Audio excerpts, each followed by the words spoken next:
വിജയസാധ്യത പ്രധാന മാനദണ്ഡമാക്കി വരുന്ന ലോക്സഭാ തെരഞ്ഞെടുപ്പിനുള്ള ബി.ജെ.പി. സ്ഥാനാർത്ഥികളുടെ ആദ്യ പട്ടിക തയ്യാറാക്കി കഴിഞ്ഞു.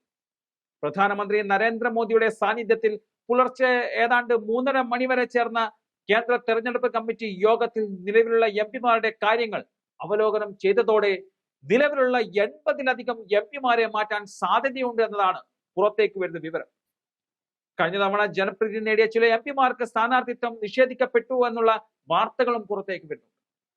ഭോപ്പാൽ എംപിമാരായ പ്രജ്ഞ ഠാക്കൂർ, ഹർഷവർദ്ധൻ, റീത ബഹുഗുണ, ഹൻസ്രാജ്, ഗൗതം ഗംഭീർ, ബ്രിജ്ഭൂഷൺ ശരൺ സിംഗ് എന്നിവർക്ക് ഇനി അവസരം ലഭിക്കാൻ സാധ്യതയില്ല എന്നതാണ് സൂചനകൾ.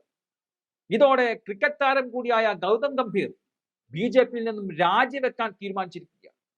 തന്റെ സോഷ്യൽ മീഡിയ അക്കൗണ്ട് വഴിയാണ് ഇക്കാര്യം ഗൗതം ഗംഭീർ പാർട്ടി നേതൃത്വത്തെ അറിയിച്ചിരിക്കുന്നത്. 2019 ലോക്സഭാ തെരഞ്ഞെടുപ്പിന് തൊട്ടു മുമ്പാണ് അദ്ദേഹം ബി.ജെ.പിയിൽ ചേർന്നത്. ബി.ജെ.പിയിൽ ആ സമയത്ത് തന്നെ ടിക്കറ്റ് നൽകുകയും വലിയ ഭൂരിപക്ഷത്തിൽ തന്നെ ഗൗതം ഗംഭീർ വിജയിക്കുകയും ചെയ്തു. എന്നാൽ ഇത്തവണ ഗംഭീറിനെ മാറ്റാൻ ദേശീയ നേതൃത്വം തയ്യാറായതോടെയാണ് പാർട്ടി വിടാനുള്ള തീരുമാനം ഗൗതം ഗംഭീർ എടുക്കുന്നത്. ക്രിക്കറ്റിൽ സജീവമാകാനാണ് താൻ രാഷ്ട്രീയത്തിൽ നിന്നും മാറി നിൽക്കുന്നത് എന്നതാണ് അദ്ദേഹം പറഞ്ഞതെങ്കിലും സ്ഥാനാർത്ഥി ലിസ്റ്റിൽ പേര് ഉൾപ്പെട്ടില്ല എന്നുള്ള സ്ഥിരീകരണം വന്നതോടെയാണ് അദ്ദേഹത്തിന്റെ പ്രതികരണം എന്നതാണ് ശ്രദ്ധേയമാക്കുന്നത്. താൻ ഇത്തവണ മത്സരിക്കാൻ തയ്യാറില്ല എന്നുള്ള കാര്യം ഗൗതം ഗംഭീർ നേരത്തെ അറിയിക്കുകയോ ചെയ്തിട്ടില്ല.